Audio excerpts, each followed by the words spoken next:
Hello everyone. Today I am going to continue the lesson Food Quality and Food Safety. Food infection, food poisoning results from the ingestion of live pathogenic organisms which multiply in the body and cause disease. आपको मालूम होगा जो भी हमें food infection होता है या food poisoning होती है, कैसे होता है, हमारे जो ऑर्गेनिजम्स होते हैं पैथोजेनिक, ये हमारी बॉडी के अंदर एंटर कर जाते हैं और बहुत ज्यादा मात्रा में बहुत जल्दी ये मल्टीपल होते हैं। मीन्स जैसे हमारी बॉडी के अंदर ये आते हैं किसी भी तरीके से फूड के थ्रू हमारी बॉडी के अंदर एंटर करते हैं और यहाँ पर बहुत ज्यादा क्या हो जाते हैं, मल्टीपल हो जाते हैं। अब जरूरी नहीं कि कभी कभी क्या होता है कि इनमें प्रॉपर टेम्परेचर नहीं मिल पाता या ये बहुत ठंडे में एकदम पैदा हो जाते हैं, गर्म में नहीं मर पाते हैं, तो ये क्या होते हैं हमारी बॉडी के अंदर एंटर करते हैं और हमारी बॉडी में परेशानी पैदा करते हैं। या फिर फूड खराब हो जाता है उस फूड को हम लेते हैं तो भी हमें प्रॉब्लम होती है। तो ये सबसे एक एग्जांपल है इसका, साल्मोनेला। ये क्या होता है कि ऐसा एग्जांपल है जो हमारी बॉडी के अंदर ज्यादा इंटेस्टाइनल में ट्रैक्ट के थ्रू हमारी बॉडी के अंदर जाता है और हमारी बॉडी को नुकसान पहुंचाता है। एग है, रॉ मिल्क है, ये भी इसके सोर्सेस होते हैं कि कहीं से भी कोई हमारा बैक्टीरिया हमारी बॉडी के अंदर आ सकता है और वहीं पर ये बहुत ज्यादा मल्टीपल हो जाके वहां पे सरवाइव करता है। इसमें बहुत सारी कभी कभी हम लोग क्या करते हैं, जैसे हमने कहा कि हमने कुछ ऐसा मटेरियल जो हमने साफ किया है उसमें कुछ नहीं है, लेकिन फिर भी कभी कभी जैसे चॉपिंग बोर्ड्स हैं, पोल्ट्री है, रॉ मीट में, वहां से भी क्या होता है बैक्टीरिया हमारे अंदर आ जाता है, यानी कि फूड में आ जाता है, फूड के थ्रू हमारी बॉडी के अंदर एंटर कर जाता है।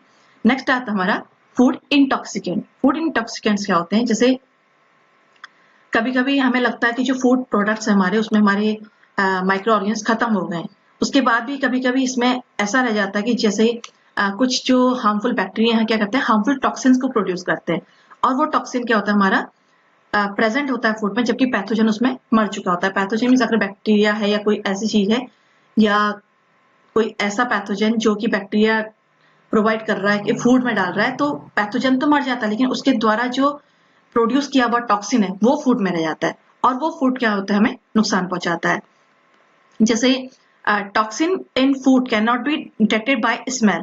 अब कभी कभी ये जो टॉक्सिन्स होते हैं हम इसको डिटेक्ट नहीं कर पाते, स्मेल के थ्रू डिटेक्ट नहीं कर पाते, टेस्ट में कुछ नहीं आता है, लेकिन क्या होता है फिर भी नुकसान करता है हमारे शरीर को, मीन्स हमारे फूड को खराब कर देता है जिस फूड को हम लेते हैं और हमारी बॉडी में डिजीज पैदा होती है। तो ये जो इस टाइप के जो बैक्टीरियाज हैं या माइक्रो ऑर्गेनिजम्स है वो कैसे जाते हैं, हमारे नसल के थ्रू जा सकते हैं, बाय ब्रीथिंग भी हम बॉडी के अंदर हमारे एंटर कर सकते हैं, ये फूड के थ्रू जा सकते हैं। तो ये सारी चीजें क्या होती हैं, हमारे अगर फूड को सपोज हमने प्रॉपर हैंडल नहीं किया, अच्छी तरीके से उसको साफ हाथों से नहीं पकड़ा, हमने खाना हमारा गंदी जगह पर रखा गया है, तो ये सारी चीजें होती है हमारी जो फूड को कंटामिनेट कर देती है, मीन्स फूड को हमारी खराब कर देती है। इसे बोलते हैं कंटामिनेशन ऑफ फूड। और diarrhoea is also one of the symptoms of this contamination. जो डायरिया है मीन, तो ये क्या है, हमारे कंटामिनेशन का एक सिम्टम है कि हमारा फूड कंटामिनेटेड हो चुका है। Parasites can also cause infection. जो पैरासाइट्स होते हैं, पैरासाइट जो दूसरे की बॉडी में प्रॉपर तरीके से अपना सर्वाइव करते हैं उनको बोलते हैं पैरासाइट। तो ये भी क्या होते हैं, हमारे इन्फेक्शन के कॉजेज होते हैं। worm infestation by tapeworm in pork. In addition to this, food can be infested by pest and insect also. insect के थ्रू भी हमारा फूड खराब होता है, पेस्ट के थ्रू भी हमारा फूड खराब हो सकता है। तो ये बहुत सारी चीजें जिसके कारण हमारा फूड स्पॉइल हो सकता है। नेक्स्ट आता है हमारा फूड स्टैंडर्ड। फूड स्टैंडर्ड होते हैं हमारे जो फूड को किसी भी तरीका जो फूड है उसको कुछ स्टैंडर्ड दिए जाते हैं जिसके कारण कि वो हाइजेनिक है या सही है, फूड इनटेक कर सकते हैं हम उस फूड को। उसमें बहुत सारे स्टैंडर्ड। पहला आता है हमारा कंपनी स्टैंडर्ड। कंपनी स्टैंडर्ड जो होता है हमारा, ये जो स्टैंडर्ड होते हैं कंपनी के द्वारा बनाए जाते हैं, अपनी कंपनी के द्वारा किसी भी फूड प्रोडक्ट के लिए स्टैंडर्ड बनाए जाते हैं और उस स्टैंडर्ड को वो अपने आप यूज करते हैं, यानी कि स्वयं के यूज के लिए वो स्टैंडर्ड बनाए जाते हैं। नेक्स्ट आता है हमारा नेशनल स्टैंडर्ड। नेशनल स्टैंडर्ड में क्या होता है, ये जो नेशनल स्टैंडर्ड, ये नेशनल स्टैंडर्ड बॉडी द्वारा ही बनाए जाते हैं, मींस जो नेशनल स्टैंडर्ड नेशनलाइज ही होते हैं और इन्हें इशू किया जाता है। नेक्स्ट आता है रीजनल स्टैंडर्ड। रीजनल स्टैंडर्ड में क्या होता है, जो सेम ज्योग्राफिकल क्लाइमेट में जो होता है, मींस एक से जो ज्योग्राफिकल कंडीशंस होती हैं उसमें लेजिस्लेशन जो बॉडीज होती है, वहां की जो कानून व्यवस्था होती है, उनके थ्रू क्या कर सकते हैं, कुछ ऐसे स्टैंडर्ड इशू किए जाते हैं। नेक्स्ट आता है हमारा इंटरनेशनल स्टैंडर्ड। इंटरनेशनल स्टैंडर्ड में जो होता है, इंटरनेशनल ऑर्गेनाइजेशंस होती हैं, जैसे हमारे आईएसओ है और कोडेक्स, ये जो है हमारे इंटरनेशनल ऑर्गेनाइजेशंस हैं, इनके द्वारा कुछ ऐसे स्टैंडर्ड पब्लिश किए जाते हैं जिनको सब फॉलो करते हैं।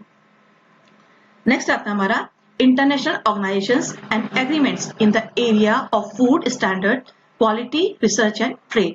तो सबसे पहला आता है इसमें codex alimentarius commission, international organisation for standardisation, world trade organisation. पहला आता है हमारा कोडेक्स एलिमेंटेरियस कमीशन। तो ये क्या है? CAC, codex alimentarius commission. CAC एक इंटर गवर्नमेंटल बॉडी है जो कंज्यूमर के हेल्थ को प्रोटेक्ट करने के लिए एंड फूड, एग्रीकल्चर, ट्रेड को फैसिलिटेट करने के लिए बनाई गई है। इंडिया भी इसका एक मेंबर है। किसके थ्रू एक मेंबर है? Ministry of health and family welfare, इसके थ्रू क्या है? इंडिया भी इसका एक मेंबर है।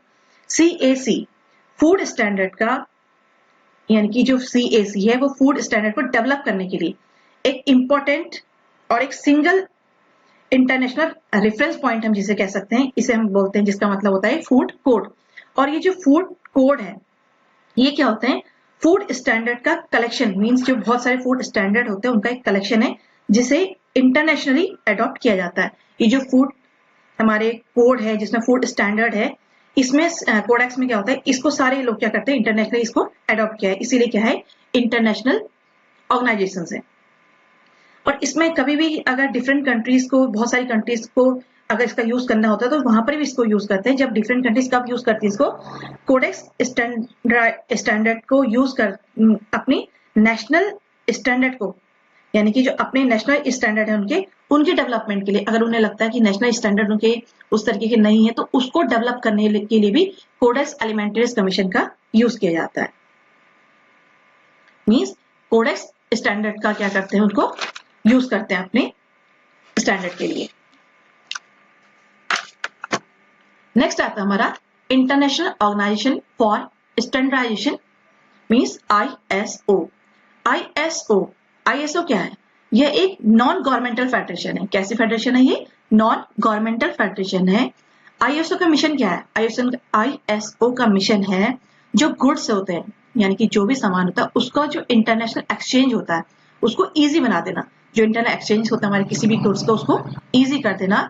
और जो साइंटिफिक, टेक्नोलॉजिकल, इकोनॉमिक एक्टिविटीज हैं उनको डेवलप करना, उसके साथ कोऑपरेट करना, उसको डेवलप करना।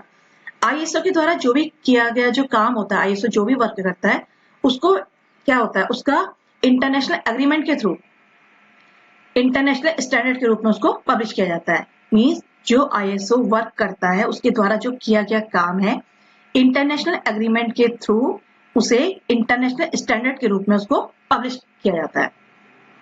नेक्स्ट आता है हमारा WTO, means world trade organisation. World trade organisation में क्या है कि जो WTO है, सबसे पहले तो ये बताती हूँ मैं आपको, WTO जो एस्टेब्लिश हुआ था वो हुआ था 1955 में। अब WTO का मेन ऑब्जेक्टिव है, उसमें क्या है इसका ऑब्जेक्टिव? जो कंट्री की ट्रेड पॉलिसी है, ट्रेड पॉलिसी के अकॉर्डिंग जो भी ट्रेड फ्लो है उनको क्या करना है? स्मूथ करना है, जिससे कि स्मूथली रन करे, फ्रीली, फेयरली एंड प्रेडिक्टेबली हो। उसका जो फ्लो हो कैसा हो? स्मूथली हो, फ्रीली हो, फेयरली और प्रेडिक्टेबली हो। WTO एग्रीमेंट में क्या होता है? जो गुड्स हैं, सर्विसेज हैं, इंटेलेक्चुअल प्रॉपर्टीज हैं, ये सभी इंक्लूड होते हैं। सिर्फ WTO सिर्फ वर्ड ये ट्रेड के लिए काम नहीं करता है, इसमें क्या होता है? सारी चीजें आती है इसके अंदर, गुड्स के बारे में भी, सर्विसेज के बारे में, इंटेलेक्चुअल प्रॉपर्टी जो भी होते हैं सारी इसके अंदर वो इंक्लूड होती है। इसके अंदर दो चीजें आती हैं, एक तो आता है हमारा फूड इंस्पेक्शन, दूसरा आता है हमारा एनालिटिकल कैपेबिलिटी। फूड इंस्पेक्शन में क्या होता है? ये इंश्योर करता है कि जो सारे फूड प्रोडक्ट्स हैं हमारे, जो फूड प्रोडक्ट्स हैं उनको कैसे हैंडल किया जा रहा है, उसका प्रोडक्शन कैसे हो रहा है, उसको हैंडल कैसे किया जा रहा है, उसको प्रोसेस कैसे किया जा रहा है। तो इन सब के बारे में कुछ नियम होते हैं, रूल्स होते हैं, उनके अकॉर्डिंग इसमें वर्क किया जा रहा है या नहीं, ये सब काम देखने का होता है हमारा फूड इंस्पेक्शन का। नेक्स्ट आता है हमारा एनालिटिकल कैपेबिलिटी। एनालिटिकल कैपेबिलिटी में क्या होता है कि इसके लिए अगर हम किसी चीज को एनालाइज करना है तो वहां पे हमें सबसे पहले लैबोरेटरी की जरूरत होती है। मींस जहाँ पे वेल इक्विप्ड लैबोरेटरी वहां पे होनी चाहिए, उसमें वर्कर्स जो होने चाहिए वो ट्रेंड होने चाहिए, जिससे भी किसी चीज को हम वहां पे उसका एक्सपेरिमेंट कर सकते हैं, उसको चेक कर सकते हैं। तो दूसरा आता है हमारा ये ISO और कोडेक्स में डिफरेंस क्या है? ISO कोडेक्स में जो डिफरेंस है आपके, इसमें है पहला codex use to develop national regulations. ये जो कोडेक्स है सिर्फ क्या करता है, नेशनल रेगुलेशंस को ही यूज करता है, जबकि ISO क्या है, वो वॉलंटरी यानी कि अपनी इच्छा से कुछ भी कर सकता है। कोडेक्स में स्लो टू चेंज, इसमें जो चेंजेस होते हैं बहुत धीरे होते हैं, जबकि इसमें बहुत जल्दी यानी कि हर 5 इयर्स में स्टैंडर्ड्स के रिव्यू किए जाते हैं, किसमें, ISO में। इसको चेंज कर सकते हैं, इसमें 5 साल में क्या हो सकता है, ये चेंजेस आ सकते हैं। Describe the minimal acceptable practices, यहाँ पे मिनिमम एक्सेप्टेबल प्रैक्टिसेस को हम डिस्क्राइब कर सकते हैं, जबकि यहाँ पे करंट स्टैंडर्ड इंडस्ट्रियल, जो भी करंट इंडस्ट्रियल प्रैक्टिसेस आती है वहां पे उसको डिस्क्राइब किया जाता है। मीन्स यहाँ पे क्या होता है, नया कुछ नया इसमें होता रहता है। फिर आता है food safety management system. Food safety management system में हमारे आते हैं जैसे गुड मैन्युफैक्चरिंग प्रैक्टिस सिस्टम आता है हमारा, नेक्स्ट आता है गुड हैंडलिंग प्रैक्टिसेस, नेक्स्ट आता है hazard analysis, critical control points. तो गुड मैन्युफैक्चरिंग प्रैक्टिसेस में क्या है कि ये क्या है, part of quality assurance to ensure that manufacturers processor take proactive steps to ensure that products are safe. इसमें ये सबसे पहले क्लियर करना होता है कि जो भी मैन्युफैक्चर है, प्रोसेसर, कुछ भी जो फूड आइटम बना रहे हैं उसकी क्वालिटी क्या होनी, अच्छी होनी चाहिए, और जो प्रोडक्ट है वो कैसा होना चाहिए, हमारा सेफ होना चाहिए। मीन्स इसमें कोई कंटामिनेशन नहीं होना चाहिए। इट एनेबल्स टू मिनिमाइज और eliminate contamination and false labelling.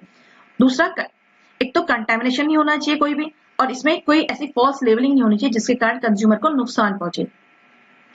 जब भी कोई कंज्यूमर किसी चीज को खरीदे तो उसमें अगर फॉल्स लेबलिंग होगी तो क्या होगा, उसको प्रॉब्लम हो सकती है।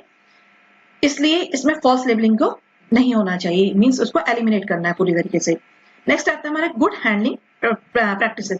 कहीं पर भी जो भी प्रोडक्ट फूड बन रहा है, यानी कि फूड प्रोडक्ट जहाँ पे प्रोसेस किया जा रहा है, प्रोडक्ट किया जा रहा है, प्रोडक्शन हो रहा है, तो वहां पर जो भी लोग हैं, जो भी वर्कर्स इसमें वर्क कर रहे हैं, इसका मतलब है कि यहाँ पे जो भी वर्कर्स वहां पे काम कर रहे हैं उसको कंटामिनेशन से दूर करना है। मीन्स कंटामिनेशन नहीं होना चाहिए, कोई भी वर्क खराब नहीं होना चाहिए। इसलिए ये एंश्योर होना चाहिए कि जो भी पर्सन वहां पे काम कर रहे हैं वो कैसे होने चाहिए, हाइजीनिक प्रैक्टिसेस वाले होने चाहिए, और दूसरे इल नहीं होने चाहिए, यानी कि बीमार नहीं होने चाहिए। अगर बीमार होंगे तो हो सकता है उसमें वो फूड प्रोडक्ट हमारा खराब हो सकता है। तो हमने ये पहले एंश्योर करना है कि जो भी फूड प्रोडक्ट बन रहा है उसे क्या करना है, वहां पे जो भी हैंडल कर रहे हैं वो ठीक होने चाहिए, हाइजीनिक प्रैक्टिस के उसमें होने चाहिए, उनमें हाइजीनिक प्रैक्टिस होनी चाहिए, या फिर वहां पे जो कंडीशंस वहां पे पूरी हाइजीनिक होनी चाहिए, जो कि फूड कंटामिनेशन ना हो। नेक्स्ट आता है hazard analysis, critical control points. इसका मीन्स क्या है, HACCP is a means of providing assurance about safety of food. जो भी हम फूड लेते हैं तो HACCP का काम ये है कि वो एश्योर करता है कि जो भी ये फूड है वो क्या है, सेफ है। HACCP is an approach to food manufacture and storage in which raw materials and each individual step in a specific process are considered in detail and evaluated for its potential to contribute to the development of pathogenic microorganisms or other food hazards। Means यहाँ पे इसको देखना है कि कहीं कोई pathogenic के द्वारा कोई भी इसमें फूड हैजार्ड्स ना हो। ये सारे काम किससे होते हैं, हमारे HACCP के। नेक्स्ट आता है हमारा स्कोप। फूड इंडस्ट्रीज में इसके बहुत सारे स्कोप होते हैं हमारे। क्वालिटी कंट्रोल मैनेजर के रूप में इसमें स्कोप है हमारा। Internal food auditor to assess HACCP। HACCP मैंने जैसे कहा कि हमें बहुत सारे इसमें एश्योरेंस का काम होता है कि फूड हमारा सेफ है, प्रोडक्ट, इसको जो वर्क होता है वहाँ पे HACCP में होता है। वहाँ पे इंटरनल फूड ऑडिटर के रूप में भी इसमें काम किया जा सकता है। इसमें हमारे स्कोप बनता है। R&D department, research and development department भी इसमें वर्क कर सकते हैं। इसमें एक स्कोप बनता है कि हमारे रिसर्च के में भी इसमें वर्क किया जा सकता है। Analysis in quality control lab, जैसे मैंने अभी कहा था कि हमारे कुछ लैबोरेटरीज में हमें वर्क करना होता है, वहां पर भी इसका स्कोप है। Food safety manager and member of HACCP team, जो फूड सेफ्टी मैनेजर है इसमें, और दूसरा HACCP की टीम के मेंबर के, यहाँ पर भी हमारी इसमें जॉब अपॉर्चुनिटी बनती है। Trainer for implementation of HACCP, जो HACCP का काम होता है उसमें ट्रेनर का वर्क भी यहाँ पे हम कर सकते हैं, या फिर इम्प्लीमेंटेशन का काम भी इसमें हम कर सकते हैं।